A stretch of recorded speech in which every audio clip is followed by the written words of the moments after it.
Media is the message എന്ന് പറഞ്ഞത് കമ്മ്യൂണിക്കേഷന്റെ പിതാവായിട്ടുള്ള marshal മക്ലൂഹനാണ്. അനിലിനൊക്കെ അറിയാം, പഠിച്ചിട്ടുള്ളതാണ്. അതെ.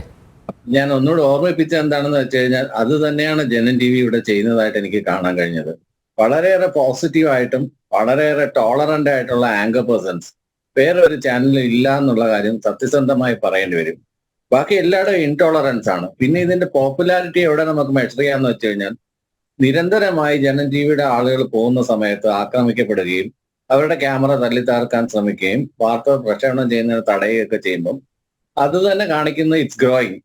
ഇപ്പൊ 10ാമത്തെ വർഷത്തിൽ പിന്നീട് എനിക്ക് ഏറ്റവും പ്രധാനമായിട്ട് തോന്നിയ ഒരു കാര്യം എഴുതി കാണിക്കുന്നതില്, അതായത് ഇതിന്റെ സ്ക്രോൾ ഇടുന്നതിനകത്ത് അക്ഷരത്തെറ്റില്ലാത്ത മലയാളം, അത് വളരെയധികം അതിന്റെ അവിടെ ഇരിക്കുന്ന ആ സെക്ഷനിൽ ഇരിക്കുന്ന ആളുകൾ ചെയ്യുന്ന പ്രവൃത്തി തികച്ച് ശ്ലാഘനീയമാണ്. അക്ഷരത്തെറ്റില്ലാത്ത മലയാളം.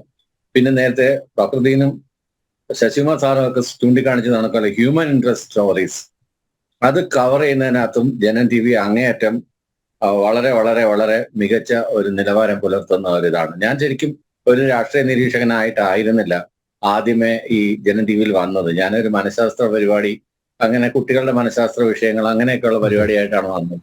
വളരെ പെട്ടെന്ന് തന്നെയാണ് ഇടത് നിരീക്ഷകൻ എന്നുള്ളൊരു രീതിയിലേക്ക് ഞാൻ വന്നതും. കാര്യം ഞാനൊരു പ്രോ ലെഫ്റ്റ് ആയിട്ടുള്ള ഒരാളാണ്. കക്ഷി രാഷ്ട്രീയത്തിന്റെ അല്ലാതെ ഒരു പ്രോ ലെഫ്റ്റ് ആയിട്ടുള്ള ഒരാളായതുകൊണ്ടാണ്. അപ്പൊ എവിടെ എന്ത് റോങ് കണ്ടാലും നമുക്ക് തിരിച്ചറിയാനായിട്ട് പറ്റും. ഇപ്പൊ ഏറ്റവും ഒടുവില് ഈ വിവേകാനന്ദ പാറയായിട്ട് സംബന്ധിച്ചിട്ട് ഇപ്പൊ നടക്കുന്ന വിവാദത്തില് ആ വിവേകാനന്ദ പാറയിൽ സ്മാരകം ഉണ്ടാക്കാൻ വേണ്ടി കേരളത്തിലുള്ള ആളുകൾ എടുത്ത പങ്കിനെ കുറിച്ച് പറഞ്ഞത് ജനൻ ടി വി മാത്രമാണ്. വേറെ ആർക്കും അതിനെക്കുറിച്ച് അറിവില്ല. ഞാൻ വിവേകാനന്ദ പാറയിൽ പോയിട്ടുണ്ട്, ഒരുപാട് പ്രാവശ്യം പോയിട്ടുണ്ട്, കുട്ടികളുമായിട്ട് പോയിട്ടുണ്ട്. അന്നേരം ഒന്നും അറിയില്ല. അതൊക്കെ പബ്ലിക്കിന്റെ ഡൊമൈനിലോട്ട് കൊണ്ടുവരുന്നത്. പിന്നെ ഒരു കൾച്ചറല്ല, അതായത് ഇപ്പൊ ഒരു മീഡിയത്തിന്റെ ഉത്തരവാദിത്വം റീമേക്കിംഗ് സൊസൈറ്റിയാണ് അല്ലെങ്കിൽ റീഷേപ്പിംഗ് സൊസൈറ്റി ആണെന്നുണ്ടെങ്കിൽ അതിന് ഒരു 99% പൂർണ്ണമായിട്ടും ഒത്തുനിൽക്കുന്ന ഒരു ഇതാണ് ജനൻ ടി വിയുടെ ഭാഗത്തു നിന്ന് ഉണ്ടാവുന്നതെന്ന് പറയാതിരിക്കാൻ വയ്യ. പിന്നെ രാഷ്ട്രീയപരമായിട്ടുള്ള ചായ്വുകൾ ഉണ്ടാവും, രാഷ്ട്രീയപരമായിട്ടുള്ള വാർത്തകൾ ഉണ്ടാവും. അതങ്ങനെ തന്നെ ആർക്കും നിഷ്പക്ഷത എന്ന് പറയുന്നത് കപടതയാണ്. ആർക്കും അങ്ങനെ നിഷ്പക്ഷനാവാനൊന്നും പറ്റില്ല. എല്ലാവർക്കും ഒരു പക്ഷം ഉണ്ടാവും.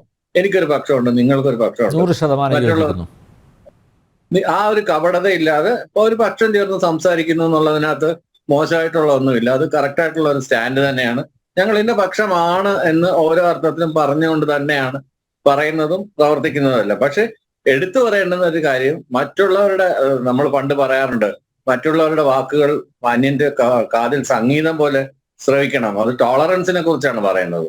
ആ ഒരു സഹിഷ്ണുതയുടെ കാര്യത്തില് ജനൻ ടി വി ഒരു മാതൃകയാണ്. മറ്റുള്ള ചാനൽ ഫോളോ ചെയ്യേണ്ടതിന് മാതൃകയാണ്. കാരണം മറ്റൊരു സ്ഥലത്തും അപര ശബ്ദങ്ങൾക്ക് നേരെ വിമുഖത കാണിക്കുകയും അവർ സംസാരിച്ചുകൊണ്ടിരിക്കുന്നതിനെ കോൺസ്റ്റന്റ്ലി ഇന്റർഫിയർ ചെയ്യുകയും അവരെ തടസ്സപ്പെടുത്തുകയൊക്കെ ചെയ്യുന്ന ഒരു ഇതിനകത്ത് കുറച്ചുകൂടെ ഒരു എന്താണ് പറയുന്ന ഒരു ഡിപ്ലോമസി അല്ലെങ്കിൽ ഒരു ജെന്റിൽമാൻ രീതികളാണ് എപ്പോഴും ഇതിനകത്തുനിന്ന് മുമ്പിരുന്ന മായ മാഡം ആണെങ്കിലും അനിലേട്ടനാണെങ്കിലും അതിന്റെ പല ആങ്കർമാരും എനിക്ക് അങ്ങനെ ഒരിക്കലും ഫീൽ തോന്നിയിട്ടില്ല.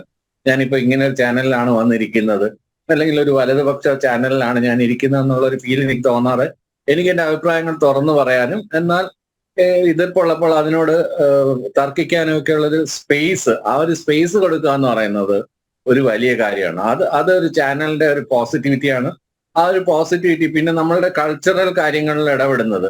മറ്റു പലരും ഈ കൾച്ചറിന്റെ കാര്യത്തിൽ പുറംതിരിഞ്ഞു നിൽക്കുമ്പോൾ കൾച്ചർ എന്ന് പറഞ്ഞാൽ നമ്മൾ ജനിച്ചു വളർന്ന ഒരു രാജ്യം, ആ നാട്, ഒരു മലയാളി എന്നുള്ള നിലയിൽ, ഒരു ഇന്ത്യക്കാരൻ എന്ന നിലയിൽ അങ്ങേയറ്റം അഭിമാനിക്കുന്ന ഒരാളാണ് ഞാൻ.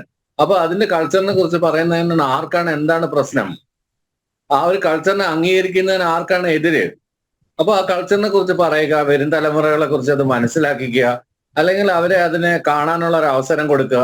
ഇതൊക്കെ ചെയ്യുന്നതില് വളരെ വളരെ നല്ല പങ്കാണ് വഹിക്കുന്നത് എന്ന് തന്നെയാണ് എനിക്ക് പറയാനുള്ളത്. നെഗറ്റീവായിട്ട് അങ്ങനെ ഞാൻ ഈ പറയുന്നത് പോലെ ഇങ്ങനെയുള്ള ഒരു കമ്മ്യൂണലി അങ്ങനെ ഇത് ചെയ്യുന്ന അല്ലെങ്കിൽ ഒരു ക്ലാഷ് ഇൻസ്റ്റിഗേറ്റ് ചെയ്യുന്ന കമന്റ്സ് ഒന്നും ഞാൻ ഇതുവരെ ഇതിനകത്ത് കണ്ടിട്ടില്ല. അങ്ങനെയൊക്കെ ഉണ്ടെങ്കിൽ മറ്റു പല ചാനലുകളും ഉത്തരേന്ത്യൻ ചാനലുകളൊക്കെ ചെയ്യുന്ന പോലെ ഇപ്പൊ നമ്മൾ പല ദേശീയ ചാനലുകളും എടുത്ത് നോക്കിക്കഴിഞ്ഞാൽ വളരെ കമ്മ്യൂണലി ഇഗ്നൈറ്റ് ചെയ്യുന്ന രീതിയിലുള്ള കമന്റ്സ് പുറപ്പെടുവിക്കുന്ന ഒരുപാട് ചാനലുകളുണ്ട്. ഞാൻ പേരെടുത്ത് പറയുന്നില്ല.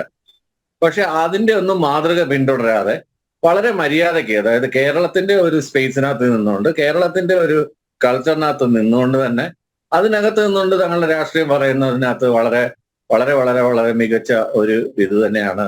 ഞാൻ ഇതുവരെ ഒരു ഇടത് ചാനലിൽ ഇന്റർവ്യൂവിന് പോയിട്ടില്ല, പോകാത്ത ഒരാളാണ്. അവിടെ നടക്കുന്ന ഇത് എന്താണെന്ന് എനിക്കറിയാം. ഞാൻ കുറെയൊക്കെ ഫോളോ ചെയ്യാറുണ്ട്. ഇപ്പോൾ ഞാനത് കാണാറുമില്ല.